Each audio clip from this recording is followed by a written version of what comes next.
2023년 10월 8일 기출문제, 이론문제 풀어보도록 하겠습니다. 1번입니다. 다음 중 아래의 거래 요소가 나타나는 거래로 옳은 것은? 비용의 발생, 자산의 감소, 이렇게 되어 있습니다. 1번, 임대차 계약을 맺고 당월분 임대료 50만 원을 현금으로 받다. 매개 처리를 해보면 차변의 현금 이렇게 됩니다. 자산의 증가가 되겠죠? 예. 그 다음에 대변의 임대료가 됩니다. 수익의 발생이 됩니다. 그래서 답이 될 수 없습니다. 2번, 상품 40만 원을 매입하고 차변의 상품이 됩니다. 외상으로 하다. 대변의 외상 매입금이 됩니다. 따라서 자산의 증가, 부채의 증가이므로 답이 될 수 없습니다. 3번, 단기 차입금에 대한 이자 8만 원을 현금으로 지급하다. 이자는 이자 비용으로 처리하고요. 현금으로 지급하다는 현금으로 처리합니다. 따라서 이자 비용은 비용의 발생, 현금은 자산의 감소이므로 정답은 3번이 되겠습니다. 4번, 토지 8천만 원어치를 구입하고 그러면 차변의 토지가 됩니다. 자산의 증가. 대변의 보통예금 계좌에서 이체했다. 대변의 보통예금 쓰면 자산의 감소가 됩니다. 따라서 3번이 정답이 되겠습니다. 2번, 다음 중 유동부채에 해당하지 않는 것은? 1번, 유동성 장기부채, 유동부채입니다. 2번, 성급비용. 성급비용은 자산이죠. 유동자산. 유동자산은 다시 두 개가 있는데 그 중에 당좌자산이 됩니다. 3번에 단기차입금, 유동부채죠. 4번, 예수금, 유동부채입니다. 따라서 정답은 2번, 성급비용이 되겠습니다.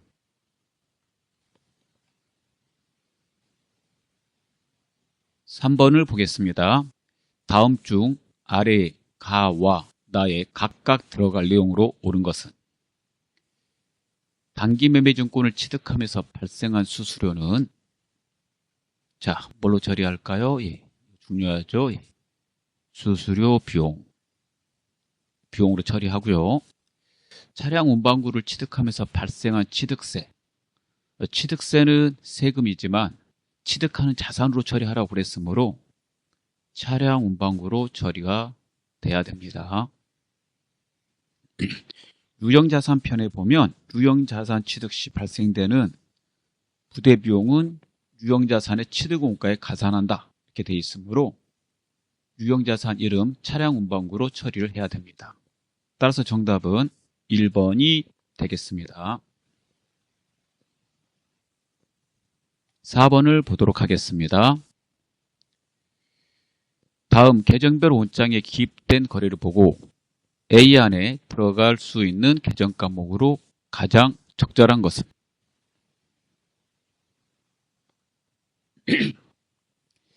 A에 들어갈 계정 과목을 보기 위해서 기초를 먼저 확인합니다.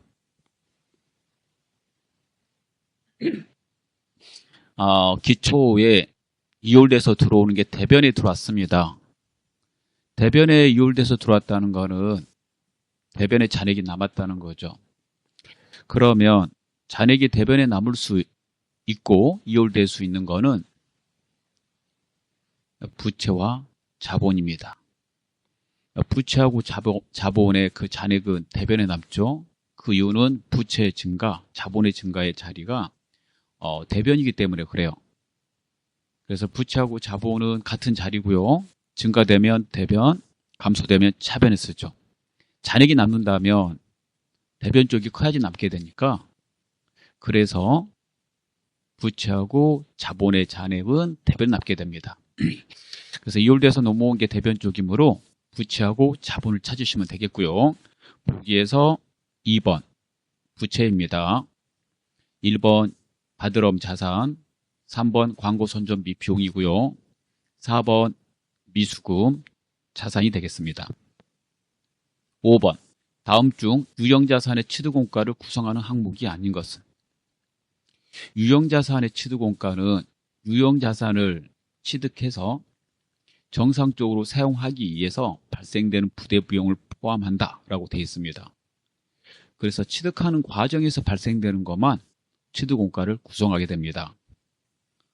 정답은 1번 재산세가 되겠습니다. 재산세는 취득하고 나서 발생되는 구성 항목이고 재산세 자체가 세금이기 때문에 비용 처리를 하셔야 됩니다. 비용은 세금과 공과로 처리하면 되겠죠.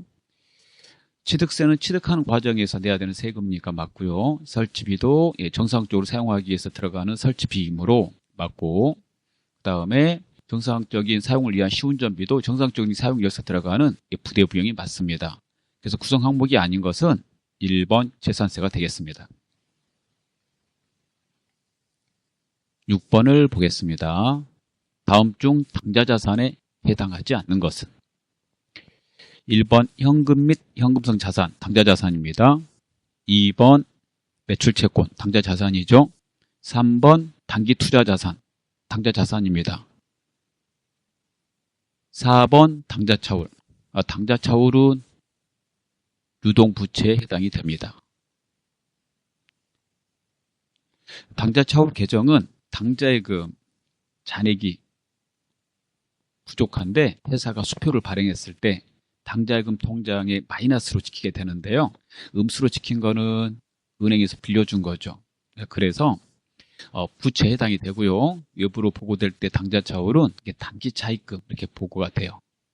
그래서 4번 당좌차울은 유동부채이므로 정답이 되겠습니다. 7번 보겠습니다. 다음은 인출금 계정 과목의 특징에 대한 설명이다. 다음 중 아래 가부터 다 각각 관련 설명으로 모두 옳은 것은? 그러면 가나의 다에게 들어갈 내용을 확인하면서 연결하면서 보면 되겠죠? 주로 기업주, 사업주의 무엇의 지출을 의미한다. 인출금이라고 분명히 말했기 때문에 인출금은 개인 기업을 운영하는 기업주, 사업주가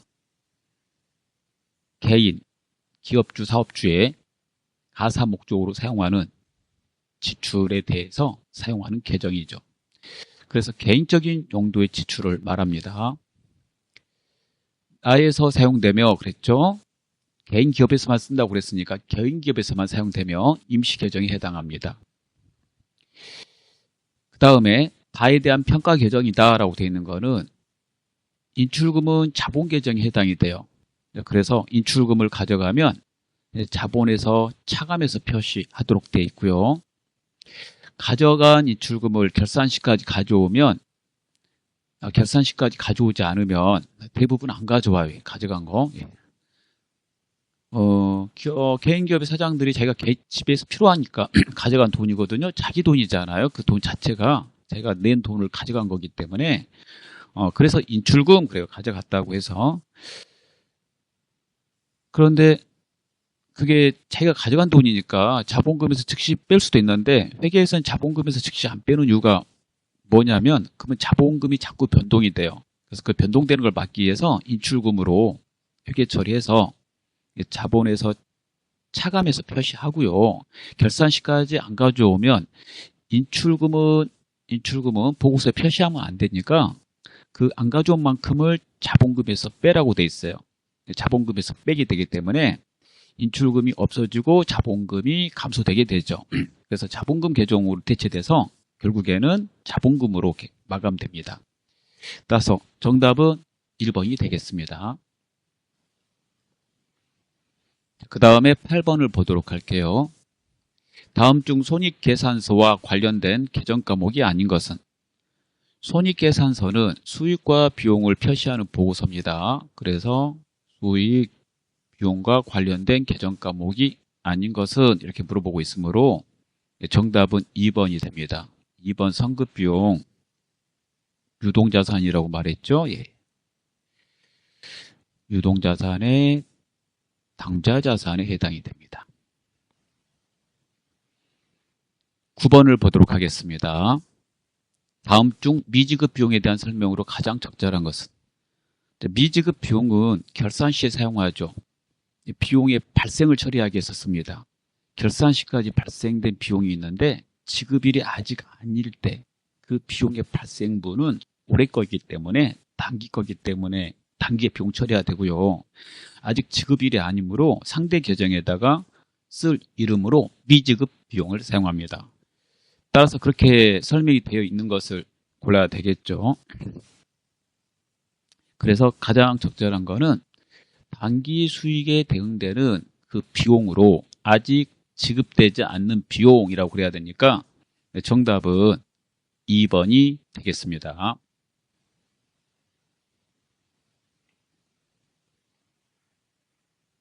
12번을 보도록 하겠습니다. 12월 말 결산일 현재 손익계산서상 당기순이익은 30만 원이었으나 아래의 사항이 반영되어 있지 않음을 확인하였다. 아래 사항을 반영한 후 당기순이익은 얼마인가? 아래 사항을 반영하기 위해서 읽어보겠습니다. 손익계산서에 보험료 12만 원이 계상되어 있으나 해당 보험료 중 성급보험료 해당액은 3만 원으로 확인되었다. 보험료를 지급하고 전부 다 보험료 12만 원으로 잡아놓은 거예요. 그러니까 전부 다 뭘로 처리한 거예요? 비용 처리돼 있죠. 근데 이 중에 3만 원은 성급이라고 그랬으니까 아직 경과가 되지 않는 거예요. 미경과분이죠. 기간 미경과분. 기간 미경과분 이 3만 원은 내년에 비용 처리가 돼야 돼요. 그런데 현재 비용 처리됐잖아요. 현재 비용 처리돼서 단기순이익에 반영됐기 때문에 단기순이익이 적게 잡힌 거예요. 따라서 이 3만 원만큼은 비용에서 빼서 단기순이익에다가 플러스를 시켜줘야 되겠죠. 따라서 현재 비용 처리가 3만 원 더 많이 돼서 단기순이익이 감소되어 있으니까 여기다가 3만 원을 더해줘요. 그래서 단기순이익은 단기순이익 30만 원에다가 3만 원 더해서 33만 원이 되겠습니다. 11번을 보도록 하겠습니다. 다음 지출 내역 중 영업의 비용의 합계액은 얼마인가? 영업의 비용을 찾으면 되겠죠. 영업용 자동차의 보험료는 판관비입니다. 판관비는 영업비용이죠. 배손상각비도 판관비입니다. 영업비용이죠. 그 다음에 은행 차입금의 이자는 이자 비용이고요. 영업의 비용이죠. 사랑의 열매 기부금으로 회계 처리하고요. 영업의 비용이죠. 그래서 영업의 비용은 2개, 4,000원, 3번이 정답이 되겠습니다. 자, 그래서 11번까지 풀었어요. 예. 자, 12번 이제 풀도록 하겠습니다. 다음 중 판매비와 관리비에 해당하는 계정 과목이 아닌 것은? 기업의 업무 추진비는 접대비, 예전에 이름 접대비입니다. 판관비죠. 예, 세금과 공과, 광고 선전비, 판관비입니다. 4번의 기타의 대손상각비는 영업의 비용입니다.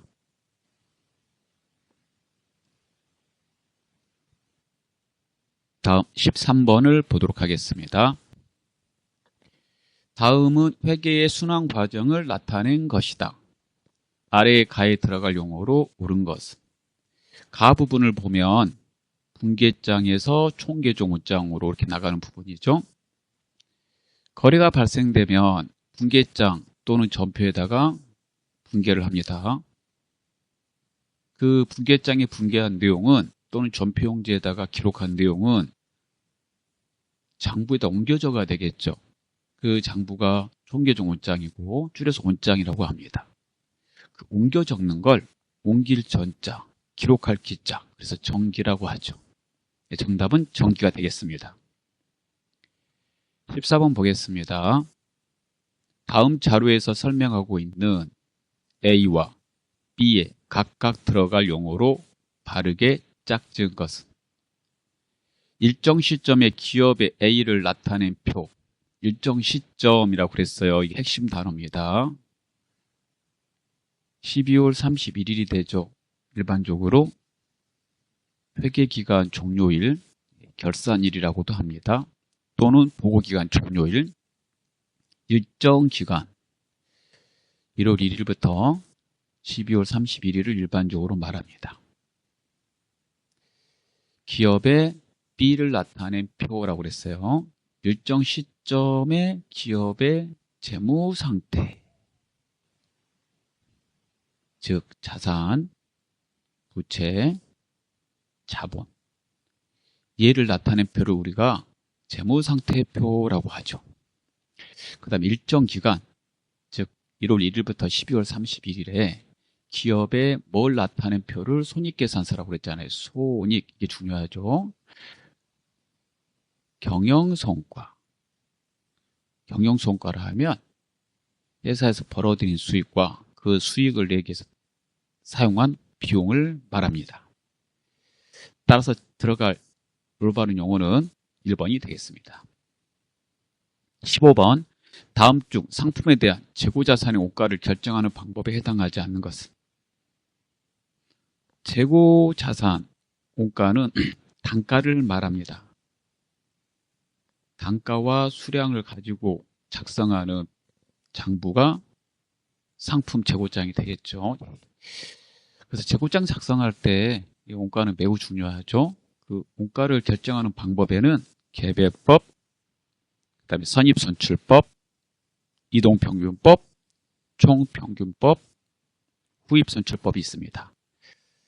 해당하지 않는 건 4번입니다. 연수합계법은 감가상각 방법에 해당이 됩니다. 전부 다 풀었습니다. 마치겠습니다.